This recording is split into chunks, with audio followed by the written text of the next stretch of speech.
नमस्कार, मनी गुरु की इस खास पेशकश में आप सभी का स्वागत है। मैं हूं स्वाति रायना। कम रिस्क में अच्छा रिटर्न पाने के लिए अधिकतर निवेशक म्यूचुअल फंड का चयन करते हैं। म्यूचुअल फंड कई प्रकार के होते हैं। बाजार की हर एक परिस्थिति के लिए अलग अलग म्यूचुअल फंड की स्कीम होती है और जब बाजार में काफी ज्यादा उतार चढ़ाव हो, ऐसी स्थिति में म्यूचुअल फंड की एक ऐसी स्कीम है जो आपको काफी बेहतर रिटर्न देती है और वो स्कीम है आर्बिट्राज फंड। तो आज जानेंगे आर्बिट्राज फंड की खासियत, कैसे काम करती है स्कीम, टैक्स कैसे लगता है और किन निवेशकों के लिए ये अच्छी स्कीम है। इस पर चर्चा करने के लिए हमारे साथ इस वक्त खास एक्सपर्ट हैं। उनका परिचय करा देते हैं। रुंगटा सिक्योरिटीज से certified financial planner Harshvardhan Rungta हमारे साथ हैं। हर्षवर्धन, आपका बहुत स्वागत करते हैं मनी गुरु के आज के इस खास कार्यक्रम में। आर्बिट्राज फंड हाइब्रिड फंड की ही कैटेगरी मानी जाती है, पर कुछ जरा हटके काम करती है, इसलिए समझना जरूरी है कि आर्बिट्राज फंड की खासियत क्या है। शुरुआत इसी से करना चाहेंगे कि आर्बिट्राज फंड को हम कैसे समझें। वेल स्वाति, आपने जो आर्बिट्राज फंड की बात की है, ये एक ऐसी स्कीम है जो आर्बिट्राज एज द वर्ड जो कहता है ना कि दो मार्केट्स के बीच में जो प्राइस डिफरेंस होता है उसको कैप्चर करता है। तो सिंपल से एग्जांपल में मान लीजिए एक XYZ कंपनी है, उस कंपनी की ये वाली स्कीम कैश मार्केट में उसके शेयर खरीदेगी और उसी समय फ्यूचर्स मार्केट में उतनी ही क्वांटिटी उसी कंपनी के शेयर्स वो साइमल्टेनियसली बेच देगी। तो एक तरफ आप खरीद रहे हैं मान लीजिए 100 रुपए में, और फ्यूचर्स मार्केट में जिसकी वैल्यू मान लीजिए 102 या 3 रुपए होगी, आप उसे फ्यूचर्स मार्केट में जो 30 डेज की एक्सपायरी है उसमें आप फ्यूचर्स मार्केट में आज की आज ही उसे बेच देंगे। तो जो डिफरेंस है, जो आपने आर्बिट्राज कमाया 100 रुपए का और 102 रुपए में जो आपने बेचा, वो आपका गेन होता है। और होल्डिंग पीरियड इस इन्वेस्टमेंट का जो हो गया, जो आपके पैसे जमा हुए हैं, वो होल्डिंग पीरियड हो जाता है करीबन 1 महीना, जो कॉन्ट्रैक्ट की एक्सपायरी होगी। तो ये हो गया आर्बिट्राज फंड। इसमें आपको आपका जो प्रॉफिट है वो पहले दिन पे ही लॉक हो जाता है। सो ये टेक्निकली बोलने के लिए एक इक्विटी फंड है, लेकिन इसमें equity related, market volatility related कोई भी प्राइस का रिस्क आपके ऊपर नहीं होता। एब्सोल्युटली। तो जैसे कहा जाता है कि जब बाजार का उतार चढ़ाव है उसमें काफी ज्यादा कारगर साबित होता है ये, तो बेसिकली वॉलेटिलिटी में यही जो कैश और डेरिवेटिव के बीच के भाव का अंतर है, यही निवेशकों को एक कुशन प्रोवाइड करता है। जी हाँ, सो इनफैक्ट ये इस स्कीम की जो प्रॉफिटेबिलिटी है, आप इसमें प्रॉफिट कमाते कैसे हैं, वो उसका डिफरेंस जो कैश और डेरिवेटिव मार्केट का जो प्राइस डिफरेंस एक पर्टिकुलर स्टॉक का है, अब वही आपकी प्रॉफिट है। सो जितनी मार्केट में वॉलेटिलिटी होगी उतना ही ये फंड ज्यादा अच्छा परफॉर्म करेगा। तो बेसिकली जितनी ज्यादा वॉलेटिलिटी उतना ही अपॉर्चुनिटी मिलती है, जहां पे कैश और डेरिवेटिव जो फ्यूचर मार्केट की जो प्राइस डिफरेंस होगी उसमें हो सकता है कि आपको ज्यादा डिफरेंस ही मिले, जिसमें आपको ज्यादा मुनाफा कमाने की गुंजाइश बन जाती है। तो ये एक सिंपल सा पॉइंट है जो समझना है कि ये आपको इक्विटी जैसा रिटर्न नहीं देगा। तो इक्विटी लॉन्ग टर्म के लिए इन्वेस्टमेंट माना जाता है कि भाई आप अगर 8 या 10 साल तक निवेश करना चाहते हैं तो इक्विटी इन्वेस्टमेंट कर रहे हैं, ताकि इक्विटी की वैल्यू जो बढ़ती है उसका रिटर्न आपको मिलेगा ओवर लॉन्ग टर्म। ये जो प्रोडक्ट है ये बेसिकली एक शॉर्ट टर्म प्रोडक्ट है, जिसमें जो एक्सपायरी है ये रोल ओवर होते रहती है। मान लीजिए कि आप कैश एंड फ्यूचर्स मार्केट का ट्रांजैक्शन कर रहे हैं, वो जब खत्म होगा तो आप फ्रेश कैश फ्यूचर मार्केट का ट्रांजैक्शन करेंगे। तो इसमें अगर हम हिसाब लगाएं तो होता ये है कि कैश मार्केट में जैसे आपने मान लीजिए 100 रुपए में खरीदा है और 102 रुपए में आपने फ्यूचर्स मार्केट में बेचा है। अब महीने के एंड में मान लीजिए ये पर्टिकुलर कंपनी की शेयर प्राइस नीचे आई हुई है, तो 100 रुपए का जो भाव था वो मान लीजिए 95 रुपीज हो गया, तो 5 रुपए का आपको कैश सेगमेंट में आपको लॉस हो रहा है। लेकिन आपने फ्यूचर्स में उसे बेचा हुआ है तो 5 रुपए का गेन आपको वहां मिल जाएगा। तो आपका प्रॉफिट लॉस जो है वो इफेक्ट नहीं होता है अगर मार्केट की प्राइसेस मूव होती है। तो उस कॉन्टेक्स्ट में ये आपकी जो इक्विटी इन्वेस्टमेंट के तरह नहीं है, लेकिन इक्विटी मार्केट का इन्वेस्टमेंट है। तो टैक्सेशन पॉइंट ऑफ व्यू से इसे इक्विटी का टैक्सेशन लगता है। हमने बेसिक जो नेचर है, जो कैरेक्टरिस्टिक है आर्बिट्राज फंड का, वो समझा हर्षवर्धन से। हमारे साथ इस वक्त एडलवाइस AMC के सीनियर VP निरंजन अवस्थी भी हैं। निरंजन, बहुत स्वागत है आपका मनी गुरु में हमारे इस कार्यक्रम में शामिल होने के लिए। आर्बिट्राज फंड की बात कर रहे हैं, बेसिक्स हमें हर्षवर्धन ने बताए, लेकिन अगर हम आर्बिट्राज फंड के इस यूनिवर्स को समझें, इस कैटेगरी को समझें, कितना ग्रो हुआ है ये जो कैटेगरी है, अगर हम समझना चाहें पिछले कुछ टाइम में।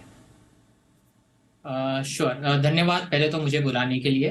तो आर्बिट्राज फंड्स की, म्यूचुअल फंड्स की जो कैटेगरी है वो करीबन लगभग 85,000 करोड़ की AUM है एट द मोमेंट।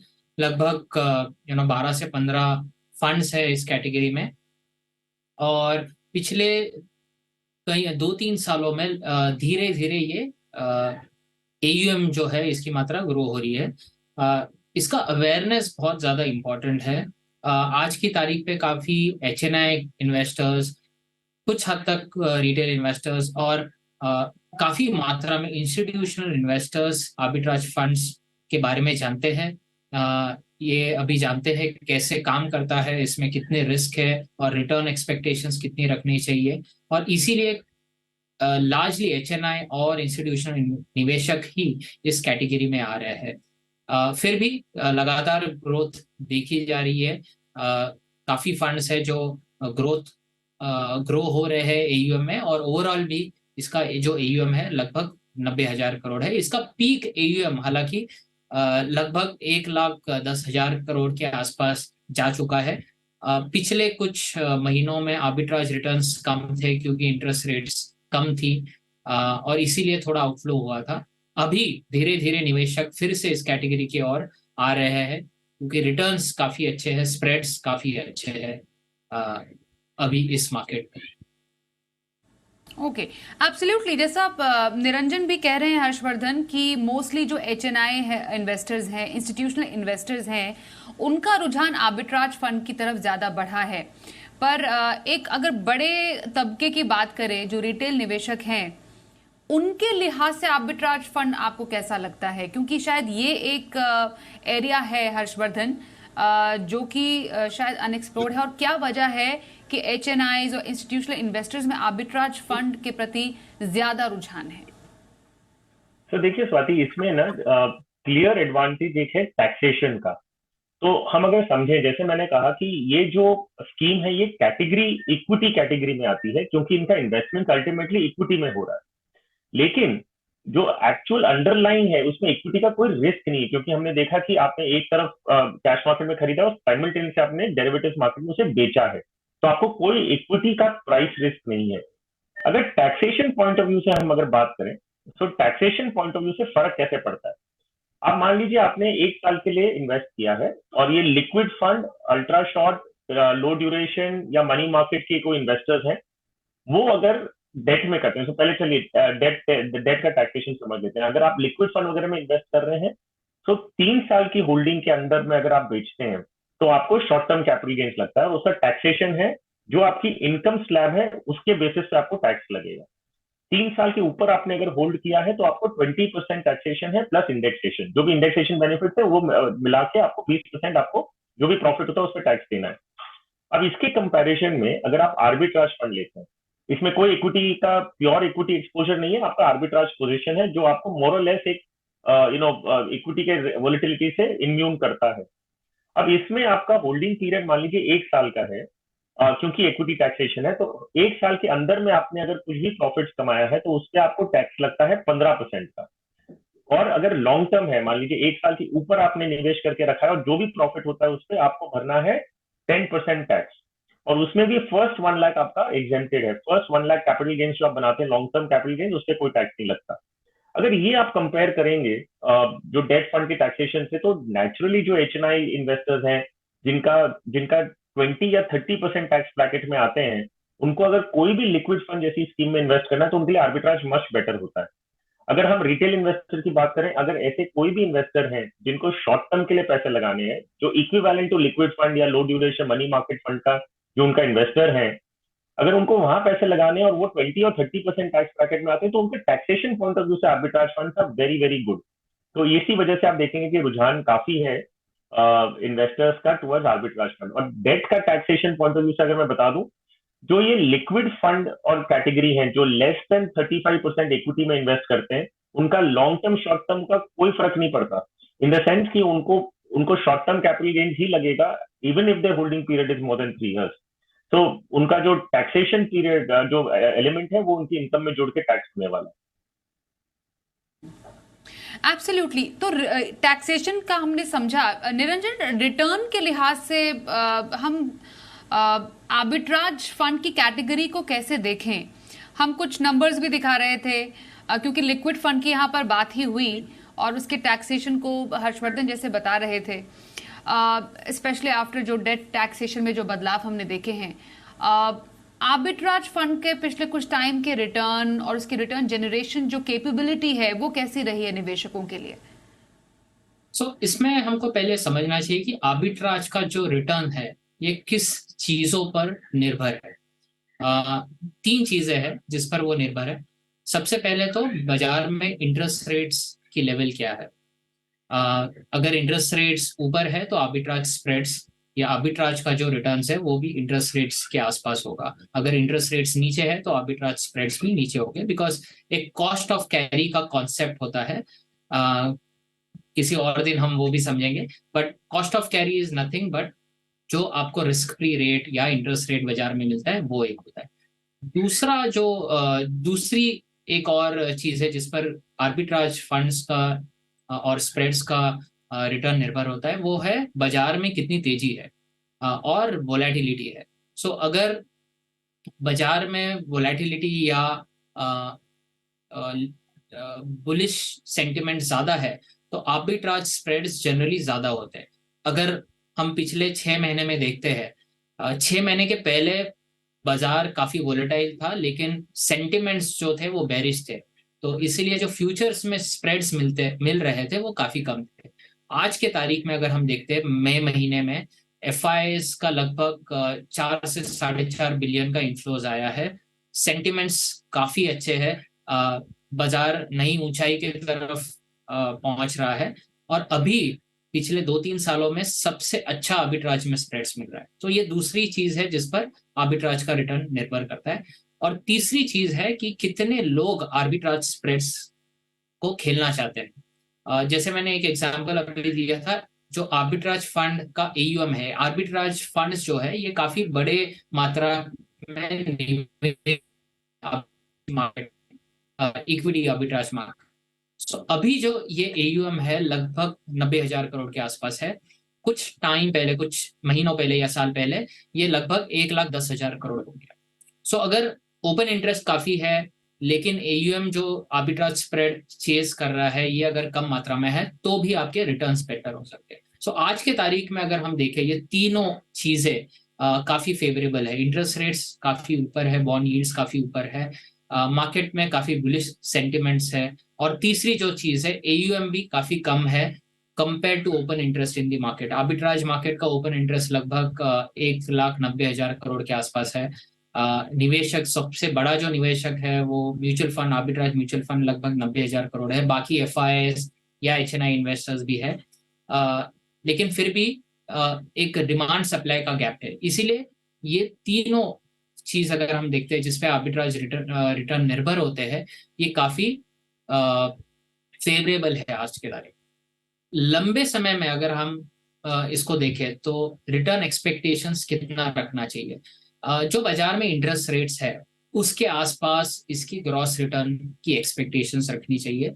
और जैसे अभी हमने समझा कि जो टैक्सेशन बेनिफिट है उससे एक एडिशनल रिटर्न इन्वेस्टर्स को मिलता है। अगर डेट फंड में हम देखते हैं तो पूरी तरीके से टैक्स होता है, आपका जो भी टैक्स स्लैब है उसके मुताबिक टैक्स होता है, लेकिन बिकॉज आर्बिट्राज फंड एक इक्विटी फंड है इसमें टैक्सेशन कम है। रिटर्न आपके इंटरेस्ट रेट्स के आसपास होगा, टैक्सेशन कम होगा, इसलिए आपका जो नेट रिटर्न है वो लगभग एक ट्रेडिशनल डेट इंस्ट्रूमेंट्स या ट्रेडिशनल डेट प्रोडक्ट से, शॉर्ट टर्म डेट प्रोडक्ट से बेहतर होगा। ये इसके आसपास निवेशकों ने एक्सपेक्टेशंस रखना चाहिए आर्बिट्राज फंड्स। एक चलिए ब्रेक के लिए रुकते हैं। ब्रेक के बाद ये भी समझेंगे एक आर्बिट्राज फंड चुनने से पहले क्या देखे, कौन से ऐसे मोस्ट लाइकली जोखिम भी हो सकते हैं आर्बिट्राज फंड के जिनके लिए जिनको जानना समझना जरूरी है। चर्चा आगे भी जारी रहेगी, बने रहिए हमारे साथ।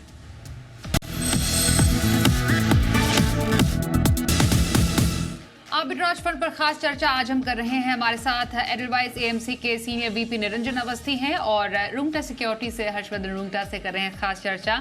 हर्षवर्धन, एक किसी के पोर्टफोलियो में आर्बिट्राज फंड कैसे हम फिट कर सकते हैं? मतलब जो निवेश का पर्पस है किसी एक आर्बिट्राज फंड का, पोर्टफोलियो में कैसी जगह? वेल स्वाति, ये जो प्रोडक्ट है ना, ये आप शॉर्ट टर्म डेट फंड, आप लिक्विड फंड, अल्ट्रा शॉर्ट, लो ड्यूरेशन या मनी मार्केट फंड्स, जो एसेंशियली आपकी रिक्वायरमेंट्स अगर इन स्कीम्स की हैं, तो आप इसके कंपैरिजन में एक आर्बिट्राज फंड को फिट कर सकते हैं। तो उदाहरण के रूप में अगर कोई भी इन्वेस्टर की जो टाइम होराइजन मिनिमम 30 डेज का हो and going up to 1 year, तो ये प्रोडक्ट अच्छी तरह फिट होता है, क्योंकि ये basically liquid fund, ultra short term और लो ड्यूरेशन फंड का रेप्लिका है, जहाँ पे आपको मार्केट वोलेटिलिटी नहीं है। वहां पे आपको मार्क टू मार्केट एनएवी की भी आपको ना, मतलब जो मार्केट अगर मूव करता है तो आपको, जैसे मैं समझाया, कि कोई भी फर्क आपके प्रॉफिटेबिलिटी पे नहीं पड़ता है।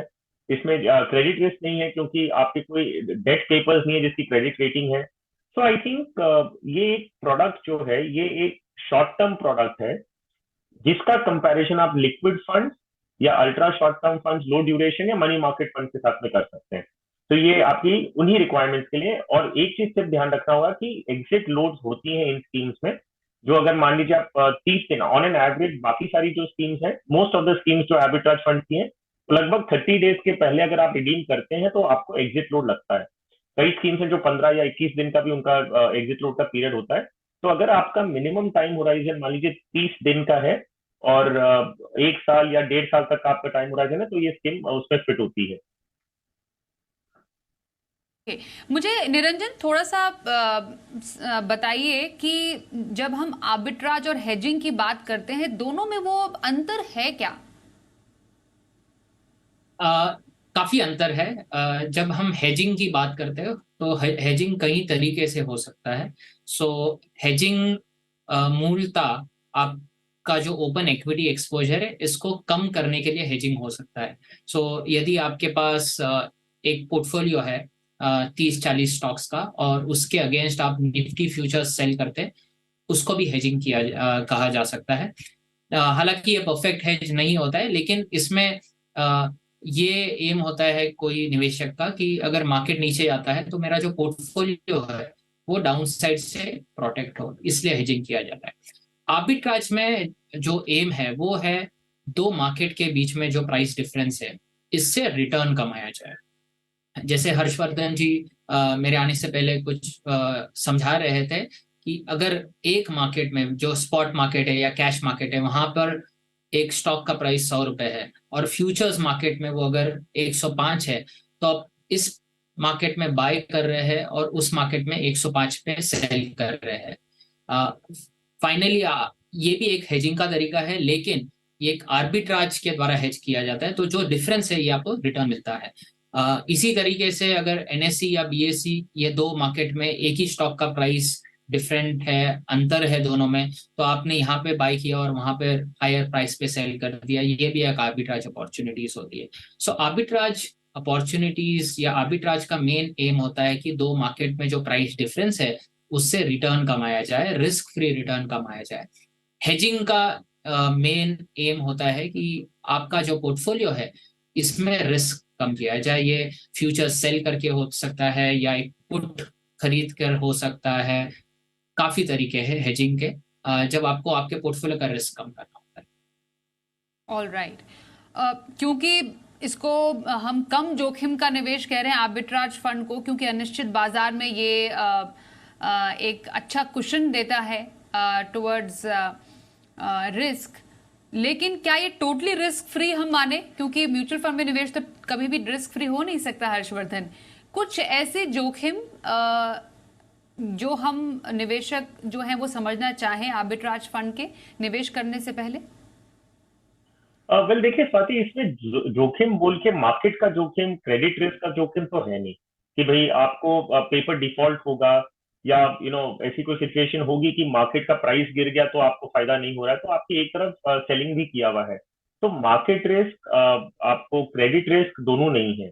सिर्फ इसमें यह है कि आगे जाते हुए, जैसे मान लीजिए आज की तारीख में जो टोटल एयूएम आर्बिट्राज में लगा हुआ है वो अगर हम एमसी के अप्रैल के डेटा देखें तो average assets under management in April in arbitrage fund by itself वो करीबन 81,000 करोड़ था, और 26 स्कीम्स हैं जो आर्बिट्राज फंड को ऑफर कर रही हैं, और 3,700 करोड़ इनका अप्रैल में नेट इनफ्लो हुआ है। अगर हम बैलेंस एडवांटेज फंड्स को देखें तो बैलेंस एडवांटेज फंड में भी एक पोर्शन जो होता है वो आर्बिट्राज में इन्वेस्ट होता है। अगर हम वो भी जोड़ लें तो करीबन 1,40,000 करोड़ का टोटल एयूएम आर्बिट्राज में लगा हुआ है हर महीने का। अब अगर ये इतना बड़ा कॉर्पस अगर बन जाता है जो एब्जॉर्ब जो बेसिकली जो स्प्रेड्स हैं, मान लीजिए जो कैश और डेरिवेटिव्स मार्केट में जितना स्प्रेड है और उतना ही एयूएम अगर इन्वेस्ट होता है तो ये स्प्रेड धीरे धीरे कम हो जाएंगे। तो एक इन्वेस्टर, एक जो अगर आप और मैं अगर आर्बिट्राज फंड में इन्वेस्ट कर रहे हैं तो हमें कमाई कहाँ से होती है, जब ये गैप होता है, जब 100 रुपए और 102 या 103 रुपए का गैप होगा between cash and futures market, तब आपको फायदा मिलेगा। अगर लेकिन बहुत सारा पैसा अगर चेस कर रहा है आर्बिट्राज अपॉर्चुनिटीज को, तो ये जो मार्जिन है वो श्रिंक होती रहेगी, और जैसे मार्जिन श्रिंक होती है आपका रिटर्न कम हो गया। तो एसेंशियली एक आर्बिट्राज फंड इन्वेस्टर क्या सोच रहा है कि मुझे लिक्विड फंड या मुझे एफडी के बराबर या उससे बेटर रिटर्न मिल जाए। तो ये रिटर्न आपको तब मिलेगा जब ये स्प्रेड्स अच्छे रहेंगे, और वो स्प्रेड्स कब कम होंगे, जब या तो मार्केट में वो स्प्रेड ऑटोमेटिक बाय इटसेल्फ कम हो जाए, और या तो बहुत सारा पैसा इस आर्बिट्राज अपॉर्चुनिटी को जो चेस करेगा तो ये मार्जिन कम हो जाएंगी। तो सिर्फ इस बातों का आपको एसेंशियली ध्यान रखना है कि आपको आगे जाते हुए, क्योंकि म्यूचुअल फंड को गारंटी रिटर्न तो दे नहीं सकते आपको, तो आगे जाते हुए कितना रिटर्न आप एस्टिमेट कर रहे हैं, keeping in mind the total AUM of arbitrage and the market volatility जिसमें आपको गैप मिले। तो ये एक एसेंशियल रिटर्न का रिस्क है, बाकी क्रेडिट रिस्क और मार्केट वोलेटिलिटी रिस्क इस इन्वेस्टमेंट में नहीं है। अभी जो मौजूदा बाजार है निरंजन, ऐसे बाजार में आर्बिट्राज फंड में अच्छे मौके आपको लग रहे हैं? ये सही समय है एक आर्बिट्राज फंड खरीदने का? जरूर एक काफी अच्छा समय है। जैसे समय दो तीन चीजें जो इम्पैक्ट करती है आर्बिट्राज रिटर्न्स को, ये तीनों फैक्टर्स आज फेवरेबल है। हर्षवर्धन जी ने जैसे बताया कि टोटल एयूएम अगर हम बैलेंस एडवांटेज फंड या इक्विटी सेविंग्स फंड्स का भी मिला ले तो भी जो पीक आर्बिट्राज फंड्स का एयूएम रहा है हम उससे काफी दूर है। उसी समय में जो ओपन इंटरेस्ट है वो लगभग एक पीक पे जाता हुआ दिख रहा है, लगभग 2 लाख के करीब जाता हुआ दिख रहा है।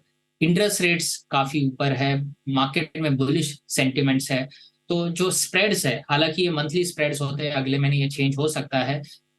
इस महीने में हमने देखा जो पिछली एक्सपायरी हुई थी उसके बाद जो स्टॉक फ्यूचर आर्बिट्राज है लगभग 8 से 8.5% का एनुअलाइज्ड स्प्रेड्स रहा है, जो कि काफी अच्छा है। पिछले कई सालों में लगभग पीक के आसपास है, और ये एक्सपेक्टेड है कि कुछ महीनों तक ये स्प्रेड्स इस लेवल पे नहीं लेकिन इंटरेस्ट रेट्स के आसपास या उससे बेहतर लेवल पर होने की आशंका है। तो अगर आपके पास 3 से 6 महीने का अगर पैसा है तो शॉर्ट टर्म में लगाना चाहते हैं, टैक्स एफिशिएंटली लगाना चाहते हैं, तो आपके लिए आर्बिट्राज फंड डेफिनेटली एक ऑप्शन यहाँ पर ओपन है। बिल्कुल, तो बेहतरीन मौके आर्बिट्राज फंड में निवेश करने के इस वक्त नजर आ रहे हैं, जिस पर चर्चा की निरंजन अवस्थी ने हमारे साथ, और हर्षवर्धन रूंगटा का भी धन्यवाद करेंगे हमारे साथ इस चर्चा में शामिल होने के लिए। मनी गुरु के आज के इस शो में बस इतना ही। वक्त एक ब्रेक का हो गया है, देखते रहिए जी बिजनेस।